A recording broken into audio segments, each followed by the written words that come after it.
Hello everyone, आज हम देखेंगे ग्राफ रिप्रेजेंटेशन क्या होता है। ग्राफ को दो तरीके से रिप्रेजेंट करा जाता है, एडजेसेंसी मैट्रिक्स यानी 2D एरे के हेल्प से, और दूसरा होता है एडजेसेंसी लिस्ट, यहाँ पे एरे ऑफ लिंक लिस्ट को यूज करा जाता है। एरे ऑफ लिंक लिस्ट कहने का मतलब कि देखो एक एरे है और इसका हर एक इंडेक्स एक लिंक लिस्ट को डिनोट कर रहा है। एडजेसेंसी मैट्रिक्स में जब एक मैट्रिक्स बनाना होता है यानी 2D एरे बनाना होता है, ठीक है, जिसमें रोज एंड कॉलम्स होंगे।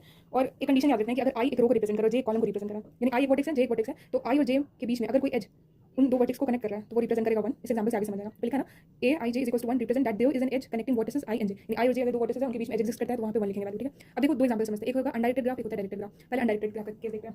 अब ये जो मैट्रिक्स बनता है ना, तो ये कितना बाय कितना बनेगा, कैसे पता चलेगा? उस ग्राफ में जितने भी वर्टिसेस प्रेजेंट होंगे ना उतना बाय उतना ग्राफ बनेगा। फॉर एग्जांपल यहाँ पे ग्राफ में क्या वर्टिसेस 4 है, 1 2 3 4, तो 4 4 का एडजेसेंसी मैट्रिक्स हम बनाएंगे। अब देखो ये काम कैसे करता है, एक चीज ध्यान देना है कि खुद के जैसे ये है ना, ए से ए को जाना है तो यहाँ पे तो कोई एज नहीं है, तो वो सारी वैल्यू क्या होगी, 0 होगी। इसलिए देखो यहाँ पे लिखे ए से ए जाना है तो 0, बी से बी जाना है तो 0, सी से सी जाना है तो 0, डी से डी जाना है तो 0, ठीक है। ये पहले क्लियर कर लो, 0 0 सारे डायगोनल में आएगा।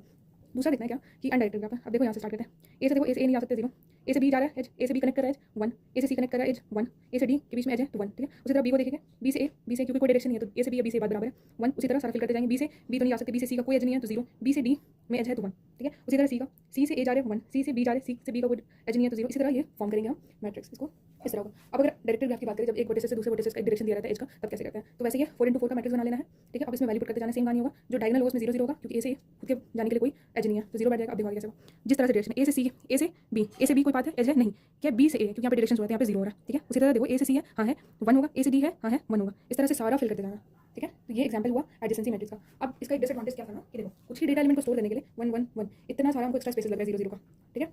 तो इसीलिए दूसरा मेथड आया, वो क्या था, एडजेसेंसी लिस्ट। एडजेसेंसी लिस्ट क्या होता है ना, अगर हम इन टर्म्स ऑफ स्टोरेज के बारे में बात करें ना तो ये ज़्यादा एफिशिएंट होता है, ठीक है, पहले वाले से एडजेसेंसी मैट्रिक्स के कंपैरेटिवली। अब देखो ये कैसे, ये ग्राफ को किस तरह से रिप्रेजेंट करता है, array of link list. Array of link list का मतलब क्या कि देखो जैसे क्या ये होगा एरे, ठीक है, और इसका जो इंडेक्स होगा ना 0 1 2 3, हर इंडेक्स क्या होगा, एक लिंक लिस्ट रिप्रेजेंट करेगा, ठीक है। ये कहने का मतलब हुआ represent a graph as an array of linked list, the index of the array represent a vertex, ठीक है। Index of an array represent a vertex and each element in its link list represent the other vertices that form an edge with the vertex. Example से समझ आएगा ये चीज, ठीक है। अब जैसे देखो क्या, सबसे पहले जितने भी वर्टेक्स है उतना एरे बना दो, 0 1 2 3, 0 1 2 3 एक एरे हो गया और हर एरे के एक एक इंडेक्स से लिंक लिस्ट अटैच होगा। अब ये कैसे शो होगा बताते हैं। देखो 0 से 1 अटैच है तो ठीक है, 0 से 1 अटैच है एक लिंक लिस्ट, 0 से और कौन सा एलिमेंट अटैच है 2, तो ये चेन बना लेगा। 0 से 3 अटैच है तो 3, नेक्स्ट देखो 1 से कौन कौन अटैच है, 1 से 0 अटैच है, 1 से 2 अटैच है, 1 से 0 अटैच है और फिर 2 अटैच है। ये शो कर रहा है कि 0 से कौन कौन अटैच है, 1 अटैच है, 2 अटैच है, 3, 1 से कौन अटैच है 0 फिर 2, 2 से कौन अटैच है 2 से 0, 2 से 1, ठीक है। मतलब इनके बीच में एग्जिस्ट कर रहा है। 3 से कौन है 0, मतलब 3 और 0 के बीच में एज एग्जिस्ट कर रहा है। समझ आई बात? तो ये था एग्जांपल कि एडजेसेंसी लिस्ट के हेल्प से हम कैसे एक ग्राफ को रिप्रेजेंट करते हैं, ठीक है। तो ये समझ आ गया? Okay, thanks for watching.